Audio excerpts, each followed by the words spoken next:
Casemiro sempat berikan performa heroik sebagai penyelamat Manchester United di musim lalu. Dirinya mampu menjadi solusi instan untuk menambah lubang di lini tengah The Red Devils. Namun performa impresif Casemiro justru menghilang tanpa jejak di musim ini. Kiprah gelandang peraih 5 gelar Liga Champions ini dianggap sudah habis. Setan Merah kini diharuskan memburu sejumlah kandidat potensial di posisi gelandang bertahan. Bagaimana siasat besar Manchester United membidik pengganti Casemiro?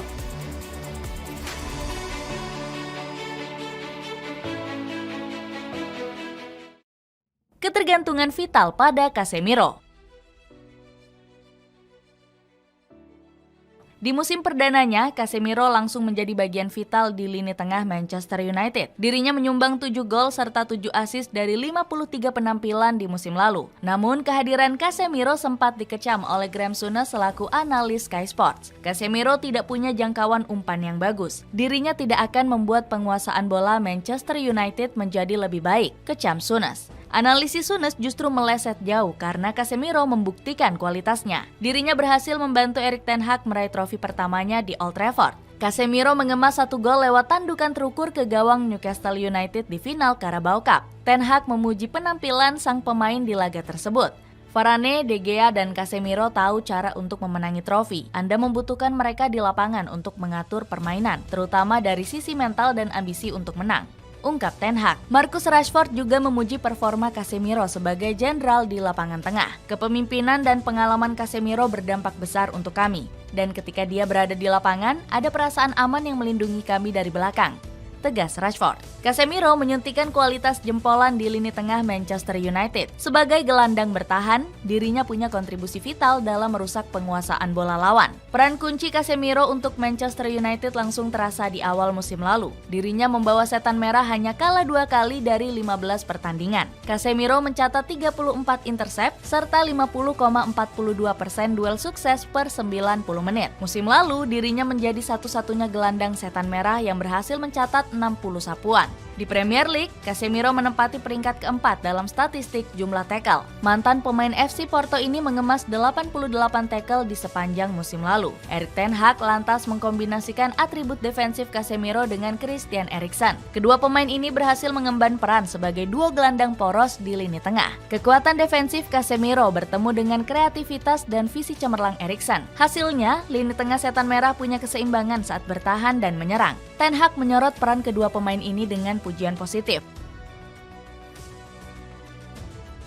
Sudah jelas bahwa Casemiro dan Eriksen adalah dua pemain yang sangat berharga bagi lini tengah kami, puji Ten Hag. Di luar dugaan, torehan impresif Casemiro justru mulai memudar di musim kedua. Mantan pemain Sao Paulo ini bahkan dianggap sebagai titik lemah Manchester United. Sebab, Setan Merah menelan 6 kekalahan dari 10 laga saat Casemiro bermain. Dirinya sering menjadi titik awal dari serangan balik yang dilancarkan kubu lawan.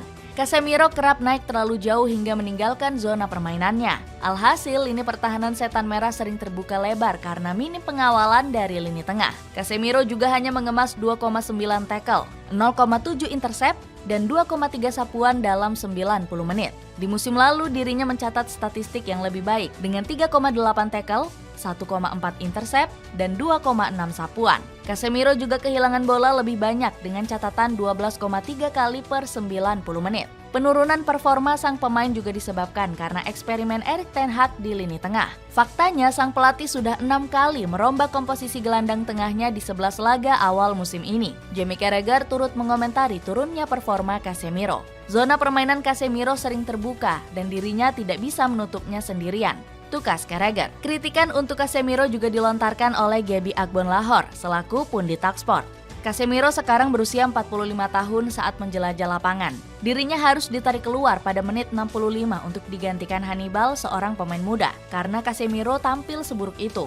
Gary Neville sejatinya sudah memprediksi jika Casemiro bukan sosok yang dibutuhkan Setan Merah. Casemiro bukan pembelian cerdas jika kita lihat dengan cermat, namun dia jelas punya dampak yang hebat untuk Manchester United dalam jangka pendek, tutur Neville. Faktanya, sosok Casemiro memang bukan incaran utama Ten Hag. Pelatih asal Belanda ini awalnya berhasrat memboyong Frenkie de Jong untuk menjadi kepingan kunci di dalam permainannya. Minimnya pelapis sepadan.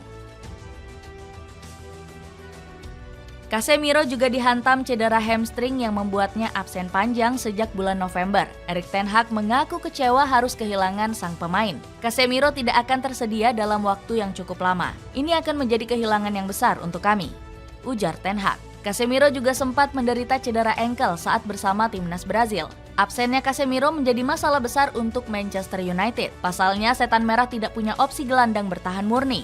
Scott McTominay dan Fred lebih cocok bermain sebagai gelandang tengah. Sementara di musim ini, setan merah hanya memiliki Sofyan Amrabat sebagai opsi pelapis Casemiro.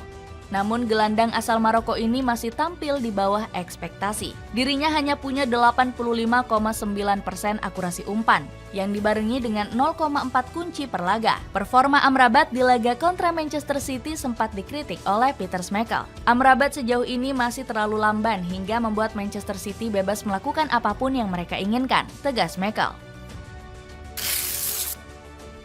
Memecahkan enigma pengganti Casemiro. Rumor kepergian Casemiro di musim panas semakin keras bergema. Manchester United dirumorkan akan melepas sang pemain ke Liga Arab Saudi di musim panas.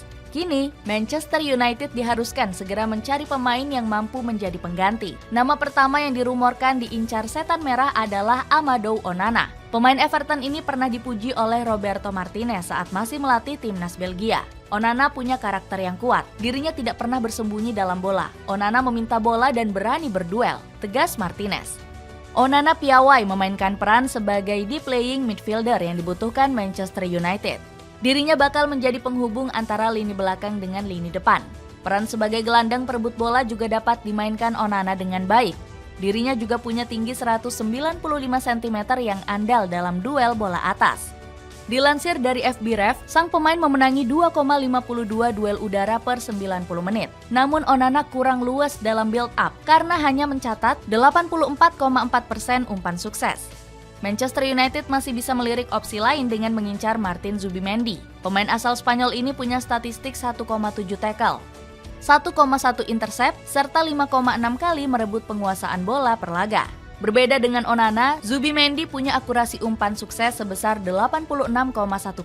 Dirinya mencatat 40,6 umpan per laga yang bisa diandalkan untuk menjaga penguasaan bola. Manchester United dapat menebus rilis klausul Zubimendi senilai 53 juta pound sterling. Namun The Red Devils harus bersaing ketat dengan Arsenal yang juga membidik sang pemain. Jika Zubimendi gagal digaet, setan merah bisa melirik Leon Goretzka.